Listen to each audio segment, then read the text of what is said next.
Hey there, all you beautiful Texans. Welcome to the James Show. It's News Talk 820 WBAP, now on FM at 93.3. Let's go.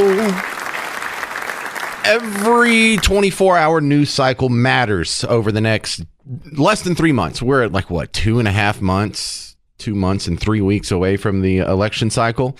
So to keep daily track of it, we're pretty much going to be spending a little bit of time on every James Show between now and at least the day after the election. On the election, because so much is riding on it. Raven Harrison's back on the James Show, one of my favorite repeat guests. And, Raven, the one question I was asking on yesterday's show, and I never got a non-sarcastic answer to it, is name a Kamala Harris accomplishment. We couldn't do it over 3 hours of me asking.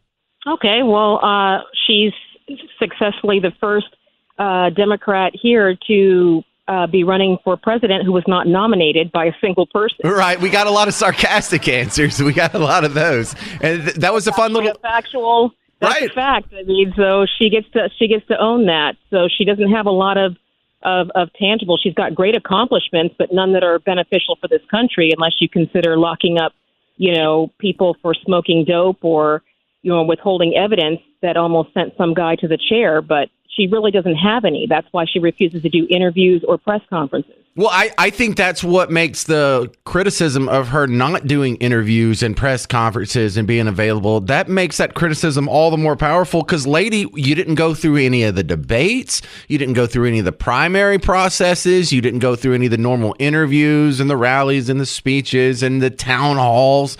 You really should be doing interviews and long-form discussions of your policy positions at this point just because you've skipped so much of this already.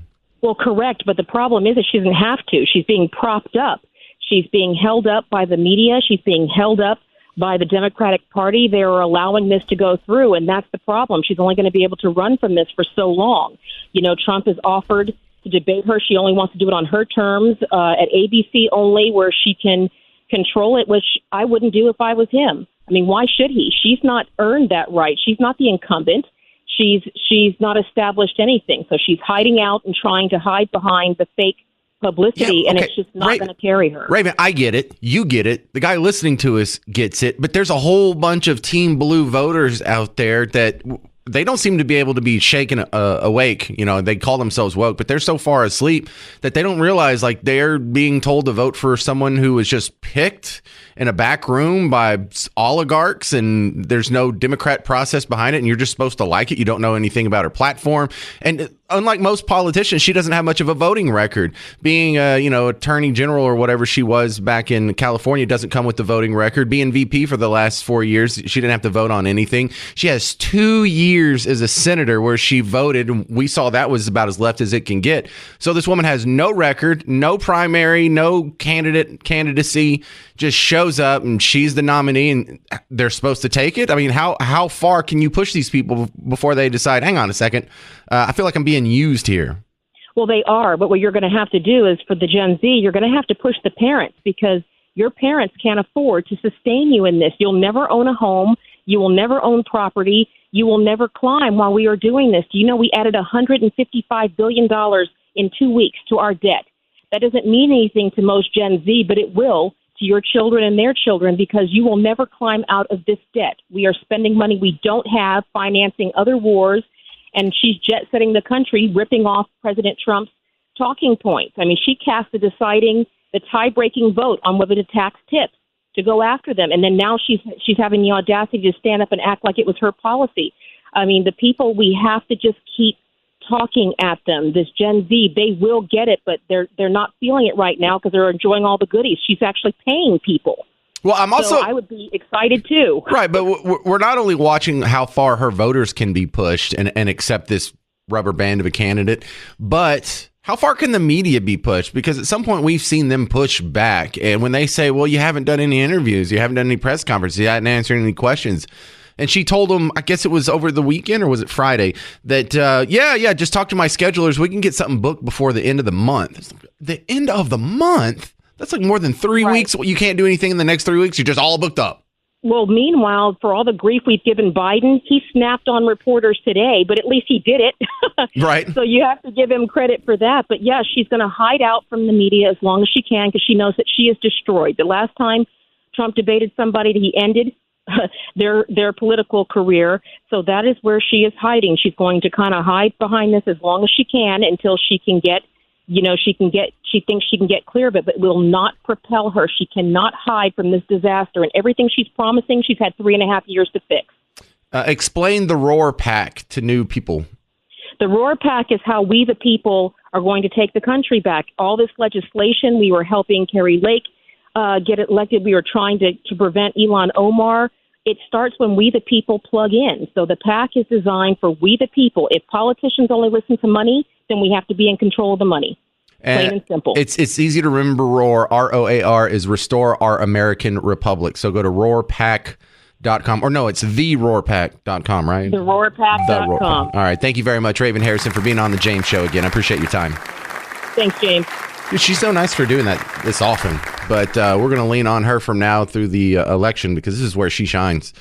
And you can answer the question, too. 800-288-9227. Name a Kamala Harris accomplishment. This is the James Show, News Talk 820 WBAP, now on FM at 93.3. Hey there, welcome to the James Show, News Talk 820 WBAP, now on FM at 93.3. Election 2024, steamrolling right ahead. Today, first day of school. Tomorrow will be Halloween. This weekend will be Christmas. And by the time we actually feel like a whole week and a half is rolled around, it'll be 2025 already. We'll be way past this election. We'll be at the inauguration. But right now, we're helping you track it. And one of the questions is, name a Kamala Harris accomplishment. And I'm not saying that to beat her up. I'm not her biographer. Maybe you know, and I don't. 800-288-9227. Ron in Dallas. You're on WBAP. Welcome, sir. Hey, James. Well, I've got the accomplishment. She absolutely fulfilled her purpose as Joe Biden's vice president. They picked the one person who was more disliked and more incompetent than Joe, so that every time the Republicans brought up the idea of impeaching Joe, they said, oh, we can't. Kamala. Okay, that's a fun thing to say, and I'm not even saying you're wrong, but isn't that what was said about Joe Biden when he was vice president for Obama? He's the insurance policy for Obama. You'll know they'll never impeach Obama because Biden's even worse. So is that really true, or is that right? Just the same trope that we throw out every administration? I think it's true. I do. Yeah, I don't remember people saying that about Mike Pence. Like, well, we don't want to get Trump out of there because Mike Pence is even worse. No, they went ahead and impeached the hell out of him as quick as they could. All right. I mean, it's a tongue-in-cheek accomplishment. That's not exactly what we're looking for, but your point still stands. Thank you for calling Ron in Dallas. Sure thing. Jamie in Hickory Creek. You're on WBAP. What do you think? Hey, I'll give you a perfect one, and I owe Dan for this one because it actually rattled my brain and went, hey, she's responsible for the inflation we're going through right now. Explain. She, back in December 23 of last year, she signed the Inflation Act, or as they called it, Build Back Better Act, whatever other names they had for it, in order to help our economy, supposedly. But she was the deciding vote on that put us in the position we're in now. Yeah, she definitely contributed to it. I don't think she solely owns the inflation we're going through. You know, we haven't balanced the budget since George W. Bush. So everyone, including him since then, has a little bit of a hand in this. But yeah, it definitely accelerated during COVID. And then when the emergency was over, the deficit stayed at ridiculous levels instead of coming back down to the already ridiculous level because it was averaging around $500 billion to $1 trillion for almost a decade before that. And now it's at $2 trillion. Yeah, there's no excuse for all that deficit spending to stick around. But it did, didn't it, Jamie? Now we have it forever. Yeah, but like I said, she's the one who owned it. She's that final vote that pushed it across the finish line. Well, I like that you bring that up because it shows you what a lie that bill was. The Inflation Reduction Act. Is inflation back down to where it was before the Inflation Reduction? No, it's not. It's still, they tell you the new number today is at 2.9%. And that's if you exclude the more volatile, core stuff, the food and energy and whatever, still at 3.2%. That's a fudge number. And that's still way too high. That's still, hey, everyone, congratulations. Now you're just getting a 3% pay cut this year. Oh, what a gift. Thanks. Exactly. Have a good one. Thank you, Jamie. I mean, again, another sarcastic, tongue-in-cheek accomplishment. Not what we're looking for, but for real. What's a for real accomplishment?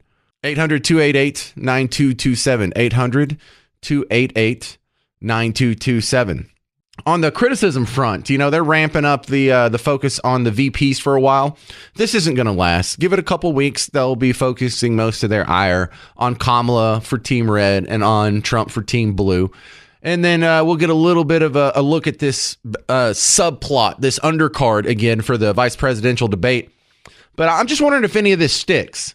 I see a lot of Republicans and media people focusing on the stolen valor aspect. And while I know that's important to some people, it's only important to the people that were never going to vote for this dude anyway. I'll admit my ignorance here. I don't know what all the ranks mean. He was a command sergeant major, or, oh no, he's really just a something or other sergeant. I don't know. I don't really care. It sounds like he had one fewer merit badge from the Boy Scouts. And it's not to denigrate his service or ranks or whatever. It's just, I don't know. And most of America doesn't know what you're talking about. I do like the focus on the tampon stuff, not just because it's funny, but because it's so ridiculous. Like, listen to how it's defended. Jonathan Capehart had, what's this lady's name? She is his lieutenant governor in Minnesota. So she is definitely a fan. She is on Team Walls. And she's explaining the whole tampon Tim scenario, where if you're not familiar with this, he signed a bill putting tampons in the little boys' bathrooms in schools, even in elementary schools. So in case a kindergarten boy needs a tampon, Tim Walz has his back. Things he has done that is getting him criticism. The Trump campaign is attacking Governor Walz as, quote, tampon Tim, which drives me crazy. Because it is making fun of something very serious and very caring that he has done for Minnesota students. Talk about that. All right, hang on, Jonathan Capehart. Is this really serious? No, this isn't serious. This is fantasy world. This is a clown show. This isn't even in the real world. In the history of humanity, there hasn't been a first grade boy that started his period early. And I know I'm not supposed to say always or never or everyone or no one, but in this time, we're all pretty sure that that's a 100% unnecessary rule that you just made. But it tells us he lives in fantasy land. And this is why I think this is an important litmus test. Anyone who tells you men can have periods or little boys can have periods or men can have babies, their credibility should just be shot. Because what they're admitting to you is they are willing to look at the real world and tell you something different, because they know what they see with their own eyes. They know men can't have babies, but they are willing to lie to you or lie to themselves about it in order to, I don't know, half of them, I guess, are just trying to be nice people and be agreeable. And I don't want to start a fight. I don't want to disrespect anybody. And it's coming from a good place, but you're still in fantasy land. Guest response. Yes. This is the lieutenant governor under Tim Walz. Well, first and foremost, Tim Walz is a dad, and that is big dad energy, making sure your 6-year-old boy has a tampon is not big dad energy. It's just not. Stop trying to make that a thing. They keep repeating it like he's a happy warrior. JD Vance is weird. Big dad energy. No, that's not what dads do. A real dad would say, I'm sorry, son, you can't have a period. You're never going to need a tampon unless maybe you get a bloody nose, but not for that. No, that's what a real dad would do. Tell him the truth. Not abide the fantasy. That folks who need access to hygiene products have them. We don't charge people to. I hate that. Why do they have to throw the word in access? Do they need hygiene problems? I mean, do they need hygiene products or not? You just throw it. They just throw in the word access like it's an extra. And we didn't do that like 20 years ago. Why can't you just say making sure they have hygiene products? No, they have access to hygiene products. And still, you're in fantasy. A first grade boy doesn't need access to feminine hygiene products. Use toilet paper right at their schools. This is a necessity for people. And I think it just. She compared it to toilet paper, which I will admit, every single little boy, 6 years old, going all the way back through time immemorial, probably could have used a nice soft roll of toilet paper every once in a while. But zero of them, needed a tampon. Shows like the kindness and the goodness in him. And I also think folks are telling on themselves, right? When they don't see You're why telling this is on a yourself. necessity. You're telling me you've never had to use a wad of toilet paper and like try to figure it out, or that you haven't had resources to pay for tampons or for pads. Oh my goodness. All right, listen, this is going to be hard for her to understand, but actually, I was a little boy, and when I was in elementary school, I never had to use wadded up paper towels or toilet paper to stop my surprise period. No, everyone has been through that. That's the point.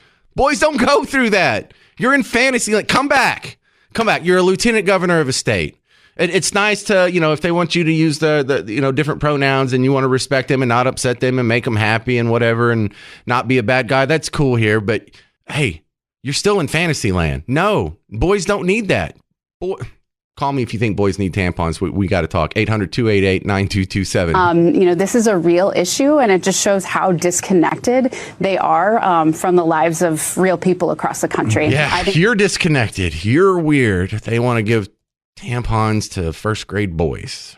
Coming up next, we're going to talk a little bit more about this new inflation number and the economy in general with Spencer McGowan, host of Net Worth Radio, coming up in 5 minutes on The James Show. News Talk 820 WBAP, now on FM at 93.3. Garrett, I told you no X before the show. That's only after the show. Welcome back to The James Show. News Talk 820 WBAP, now on FM at 93.3. One thing I'm enjoying about Decision 2024 is... You've never seen a derangement syndrome be strung out this long. Now, Trump derangement syndrome is something you've observed, and it's a real thing, and it's ugly. And, just thoughts and prayers for those neighbors who are suffering from it. This must be a horrible spell here. But the length is something that we're going to be testing soon. Because I remember Reagan derangement syndrome in the 80s. You want me to play the old Bill Hicks clip about how evil Reagan is and how he talked about him? Wants to shoot a missile up his you-know-what and blow him up. And anyway, so that was bad, but 8 years, he's gone.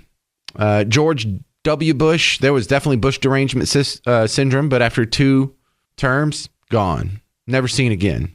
Doesn't do anything. Now we have Trump. Trump is the next one. He's the next Republican president, so we've got to do this derangement syndrome. However, we're reaching uncharted territory here because the derangement system... I mean, Trump was beloved by Team Blue up until he decided to say things that were nice about Team Red, and then he got pushed off the plantation, and then he became the titular head of Team Red and got his first 4 years. Now, the last 4 years, he's still been around. He's still been driving people nuts. He's still been getting a whole lot of media coverage. But we're reaching the 8th year. We're reaching the stretch of as long as you have seen derangement syndromes be stretched. So let's just keep an eye on this on our media friends, especially because if Trump wins in November, which it seems probable, if not likely to happen, you're going to see the first 12-year stretch of derangement syndrome. And the problem with derangement syndrome is you constantly have to amplify it up.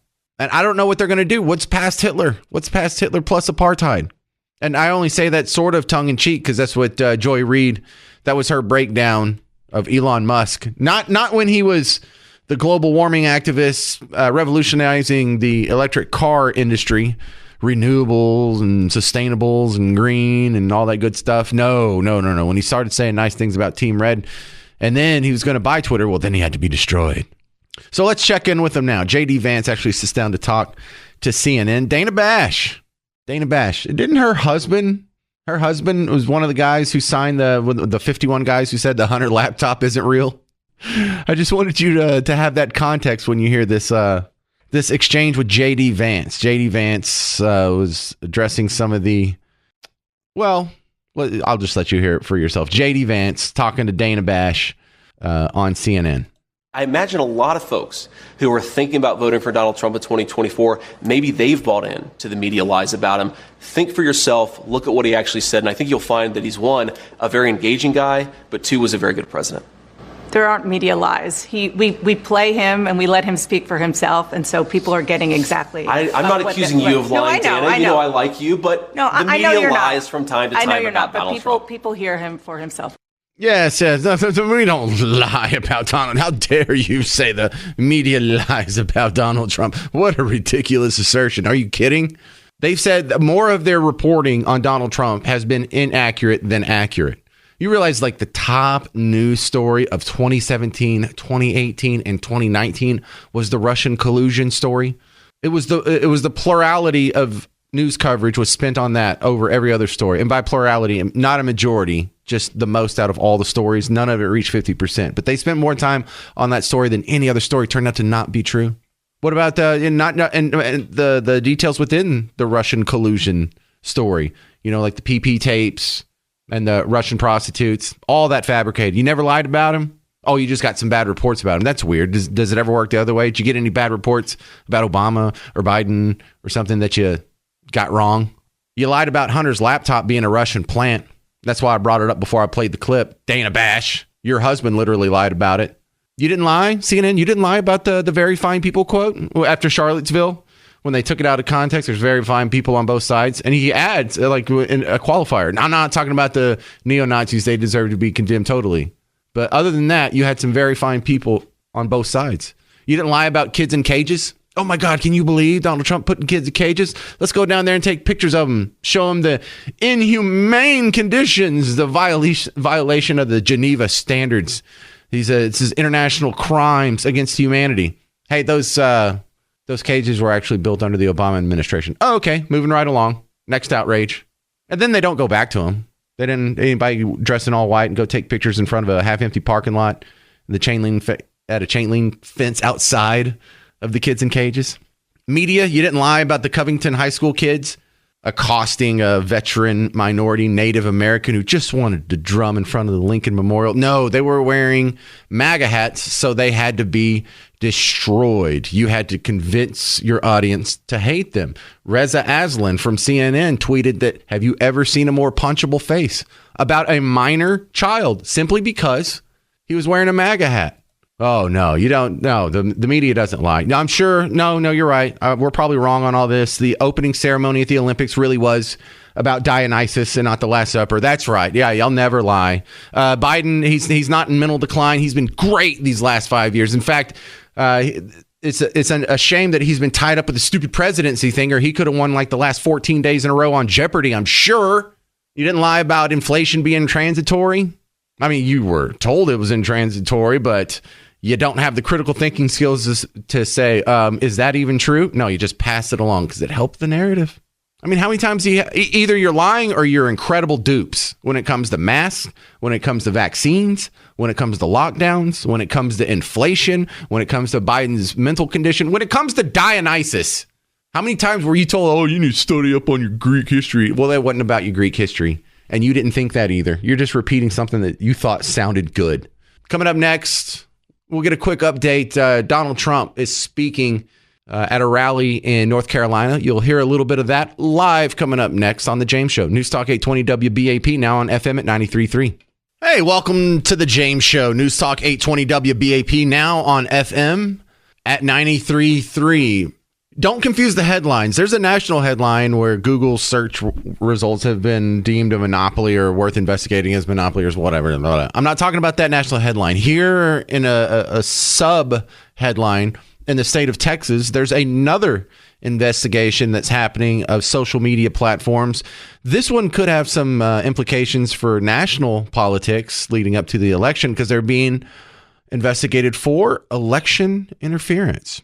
Daniel Cochran's my next guest from the Tech Policy Center. Explain this investigation. What is the state of Texas looking for in this investigation, Daniel?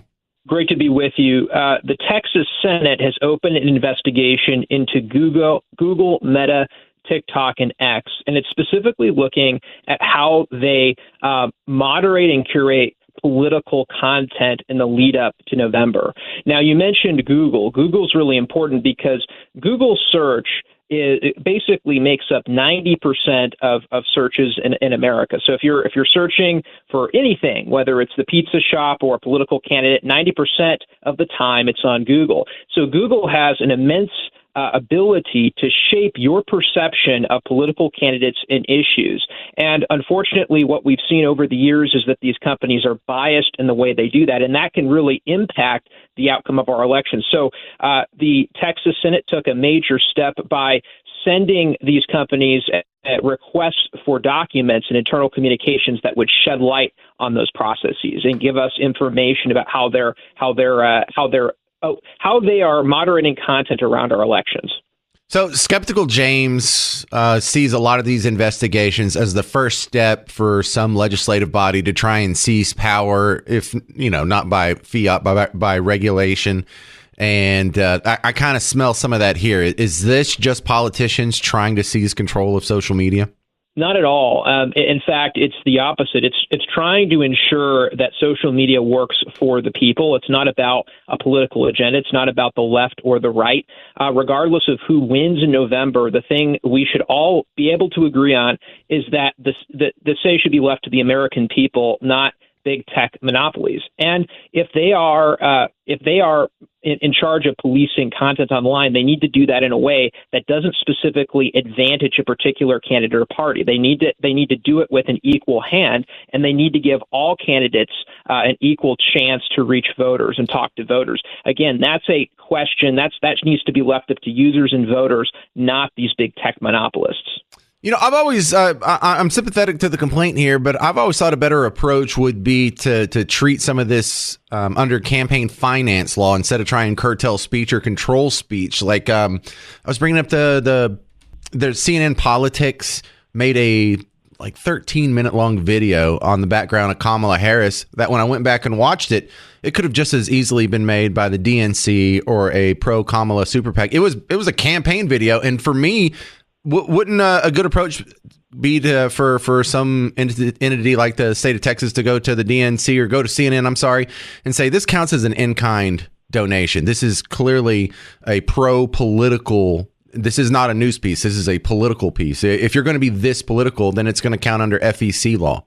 Well, actually, when I testified before the Texas Senate, when they were considering this investigatory action, which they've taken, I actually raised this for them. And I said, look, if a company is purposely changing its algorithms to benefit a preferred political candidate, that should count as a in-kind contribution, which, as you've noted, is reportable under both state and federal law. The problem is that so much of what these companies do is invisible. We don't know a lot of how they make decisions around political content, and because we don't have a good view into that, it's hard to tell if and when they're breaking the law. So I think it's a good.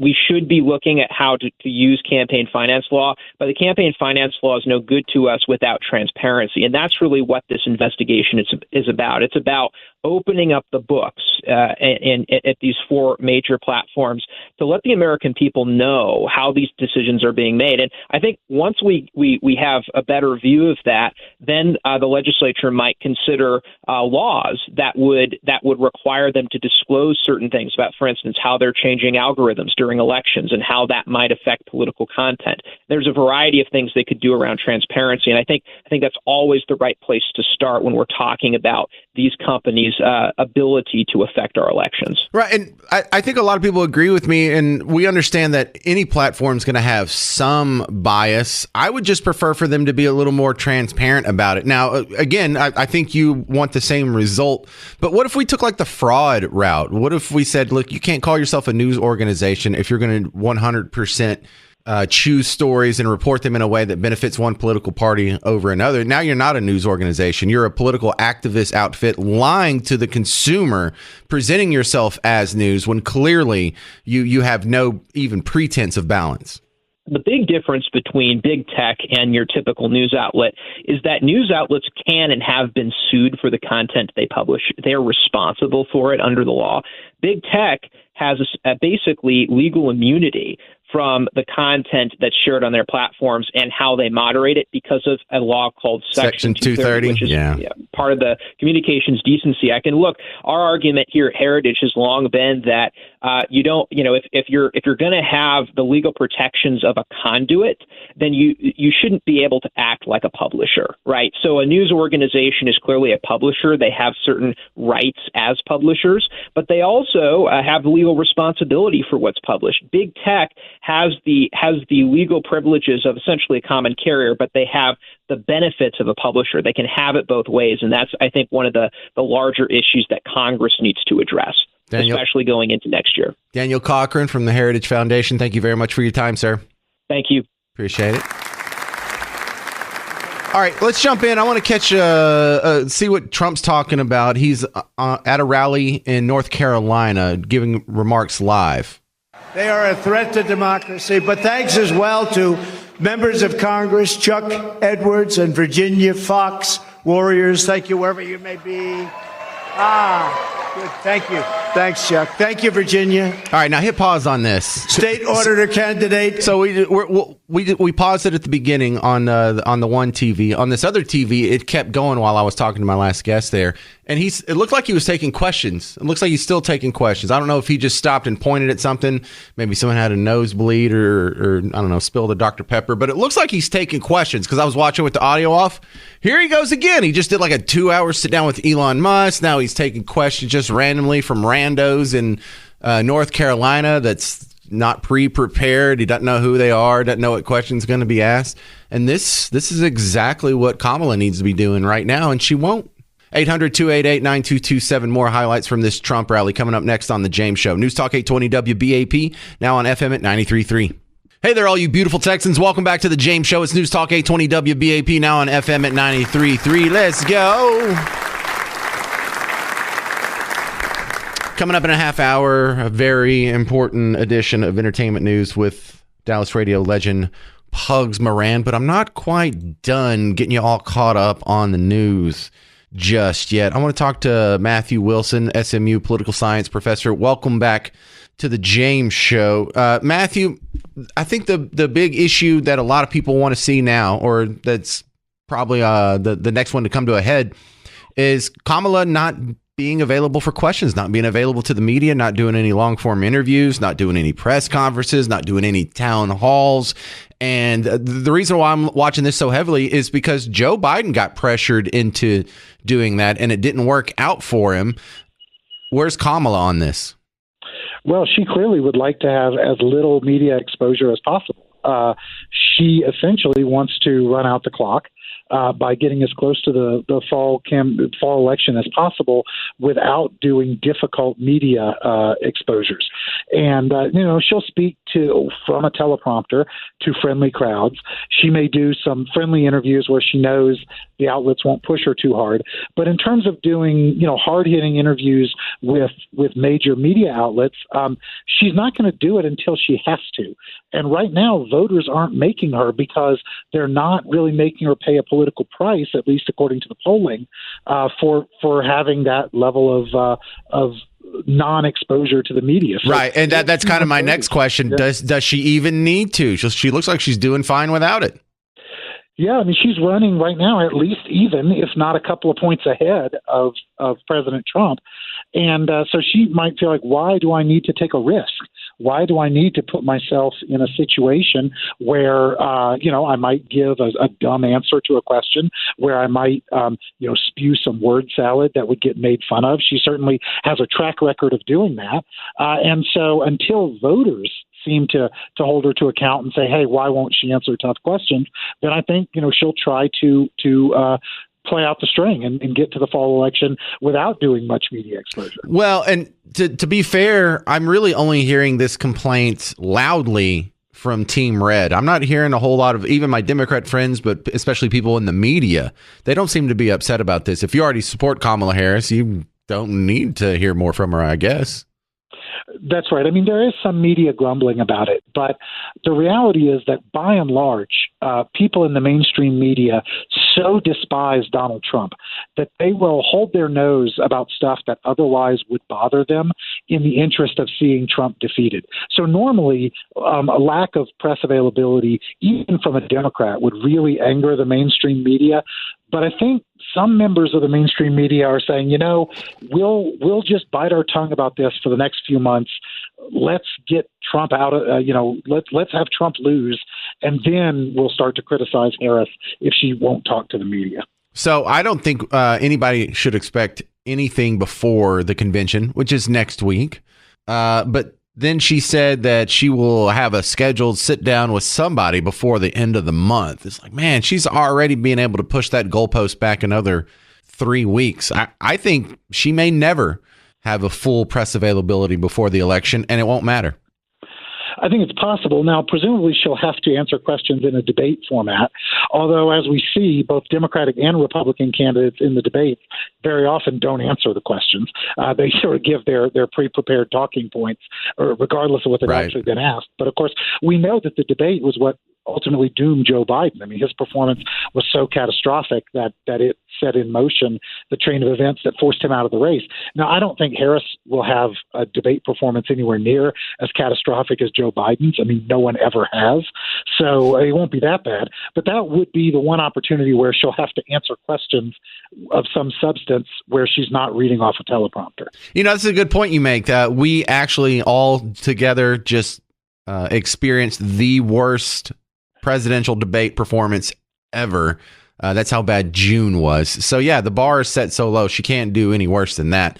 But so Donald Trump right now still speaking in North Carolina. About 40 minutes ago, he said he beat Joe Biden. He may beat Kamala so bad there would be a third candidate.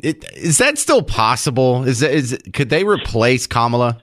No, there's not going to be a third. I mean, obviously, look, anybody could have a catastrophic health incident or something, but barring something like that, no, she is not going to be replaced. And by the time they debate, I mean, the conventions will be over. And so unless, and this is unimaginable, but unless she were to drop out of the race, there's not going to be another replacement. I mean, she's their candidate. And right now, if you're a Democrat, you're pretty happy with the way things look. I mean, it's not like she's running away with it, but she's doing a lot better than Biden was. And she's pulled to at least even with President Trump. So, Democrats right now are pretty happy with Kamala Harris. I agree. Of course, the ones on TV are happy, but if there's ever a disconnect, it's my Democrat friends that will tell me the truth before the TV ever does. And they all seem pretty happy with her. Yeah, well, she hasn't really had an opportunity to mess up so far because she hasn't done any challenging interviews. And I mean, there's a sense right now of just relief that they're no longer toting the albatross of Joe Biden. I mean, he was such a downer for Democrats because he was so manifestly well past his prime. It was just really hard to get excited about Joe Biden. Now, at least they have somebody with a little pep and energy and dynamism. And, I think Democrats have kind of forgotten some of her shortcomings that she displayed back when she was running for president in 2019, 2020. But, the other part of that is some of her shortcomings are how far left her positions are. And A, Democrats, many of them actually like that. And B, Donald Trump has not really pressed the case against her on that. That is, his attacks have not been very effective. They've been very kind of personal and they've been kind of petty. And he hasn't so far really focused in on criticizing her issue positions, which I think could be her real liability. All right, Matthew Wilson, I appreciate the time. Thanks for being on the James Show yet again. Thanks for having me. All right. Matthew Wilson at SMU. Yeah, and you know what? When he was talking there, it made me want to pull up the electoral map, and there have been no new changes since the beginning of this week.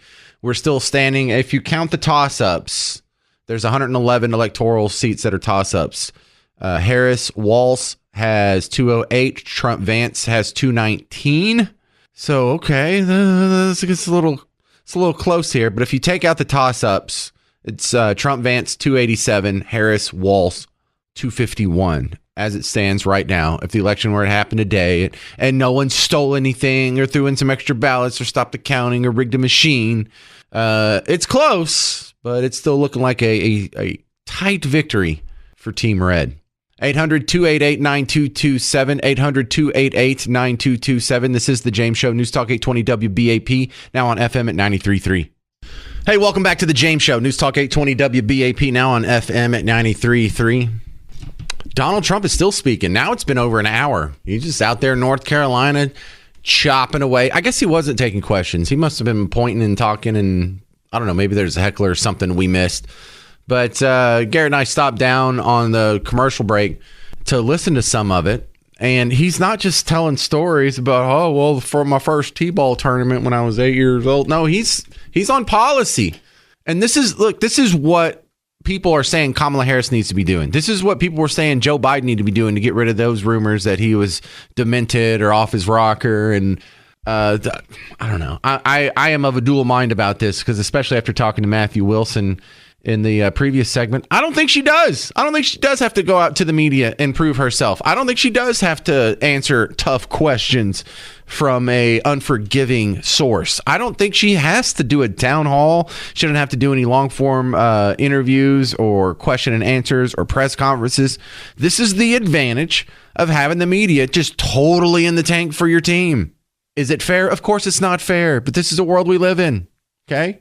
Donald Trump, though, listen to him. He's not just rambling, because that's one of the criticism he gets for his speech. Oh, he's just rambling, lisping out there. Tell me if this makes any sense to you. Does he sound like a madman, or does he sound like a guy who's staying on topic? American workers will make our critical goods better and cheaper. We're going to make them in our country, right here in the USA, right here in a place called North Carolina. Have you heard of it? Have you heard of it? He's in North Carolina, so... We're going to have 10 to 20% tariffs on foreign countries that have been ripping us off for years. We're going to charge them 10 to 20% to come in and take advantage of our country, because that's what they've been doing for nothing. To take our jobs, we're going to charge them and bring back millions and millions of jobs by doing so, and billions of dollars. I did that with China.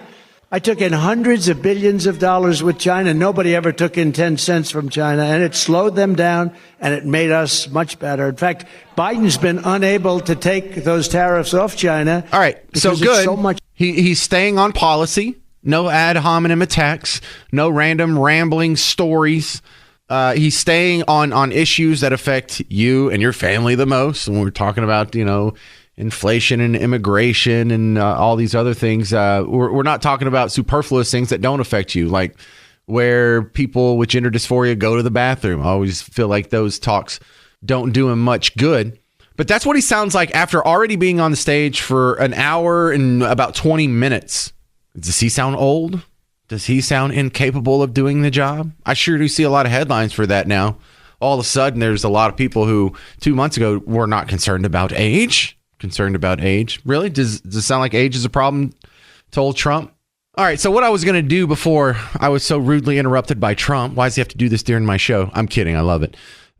Something dawned on me with a couple of recent quotes. Remember, I just played you the Kamala Harris where she couldn't name her favorite rapper. I guess that was on yesterday's show, right? She couldn't name her favorite rapper. I'll play it again just in case you didn't hear it, because this was from just a little while back. Best rapper alive. Tupac. Of course, Tupac's been dead for almost 30 years. I know. I keep doing. She doesn't know any. Listen, West Coast girls think Tupac lives on. I'm with you. This is a lame host covering for her guest who doesn't have an answer. Who would I say? I mean, there's so many. Name one. There are some that I would not mention right now because they should stay in their lane. But others, Can you believe this is a stumper question? What that means? I want to know who one of those are. Keep moving. She has to tell the interviewer to keep moving. Don't stay on this question. That's not even supposed to be a stump question. What's your favorite rapper alive? How hard is it? Garrett, favorite rapper alive. How long does it take you to answer? Yeah, Kanye for a lot of people. Maybe 50, maybe Lil Wayne. Not Drake.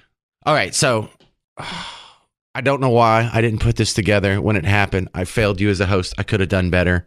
But it was, a month ago? The BET Awards were there, and she did the little opening video with Taraji P. Henderson from some show that I don't know, but apparently a lot of people know her. I've seen her face before, Taraji P. Henderson. And she's trying to affect... Well, see, this, I don't want to get in trouble, because if I don't say this right, it can really come off wrong. I don't know how to say it without getting in trouble. Anyway, this is her talking with Taraji P. Henderson in that BET video. And I want you to pay attention to the end there. No, Taraji. Now, you know I wouldn't do that, especially not to a fellow bison. The real, ain't you? You know. So what's on your mind? Oh, Madam VP Harris, I'm worried about the election. Women's reproductive rights are on the line. Our Supreme Court is on the line. Our basic freedoms are being tested, Madam VP. I know you've been traveling across the country. What are you hearing? Yeah, girl, I'm out here in these streets. And let me tell you, you're right, Taraji. There is so much at stake in this moment. The majority of us believe in freedom and equality. But these extremists, As they say, they not like us.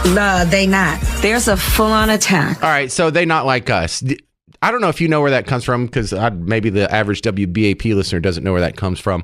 But there's a song by Kendrick Lamar. If you're a hip-hop fan, you already know what I'm talking about. But for those of you who aren't, you'd probably get a kick out of this. Kendrick Lamar is a rapper. There's another rapper named Drake. And when two rappers argue, they make insulting songs about each other.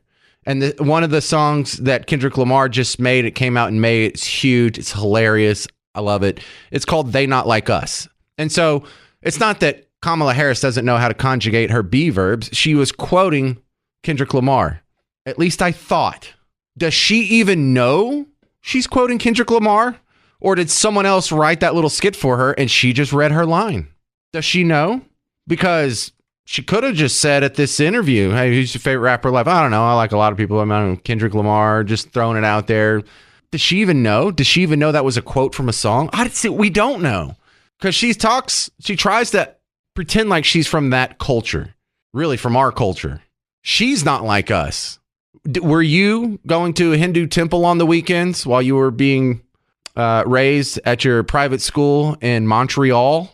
You know, they don't go to like football games on Fridays like you and I did growing up. And when I say you and I mean black, white, Hispanic, anybody from Texas. Can you name a rapper? I don't know if I can find an old white guy who can't name their favorite rapper. I mean, that would be hard. My dad probably would say Kanye in 5 seconds. That's weird. I don't think she knows rap. I don't think she knows anything about it. When she was asked, what was that, Charlemagne the God, if she had smoked weed before, or she's like, yeah, I remember being in college, smoking weed, listening to Snoop Dogg and Tupac. Well, you graduated college in 86 and neither one of them had a career for another 5 to 7 years. So that was a lie. This whole thing, man, I think this might be more of a front than anyone's willing to admit on Team Blue. How long can that facade last? 800-288-9227. Coming up next, very special edition of Entertainment News with Dallas radio legend Pugs Moran. Coming up on The James Show. News Talk 820 WBAP, now on FM at 93.3. Homeowners, listen up. It's time to get that roof inspected. And look, you don't have to get up there and do it yourself. You don't have to do everything in the house yourself. I know you think that if anything needs to be fixed, you can watch a couple YouTube videos and make it happen. But this isn't something you want to trifle with. Your roof, if you get it wrong, these little minor issues can turn into major issues, and the cost can get out of control real quick. So you want to stay ahead of it. And Paradigm Roofing has just the program for you. James Parker here. Greg Hiltz at Paradigm Roofing says that they will come out. They will do a 23-point roof inspection for free. They'll get up there. They'll crawl around. They'll do all the 23 points. They'll come down. They'll tell you what they found. They'll have a little session with you.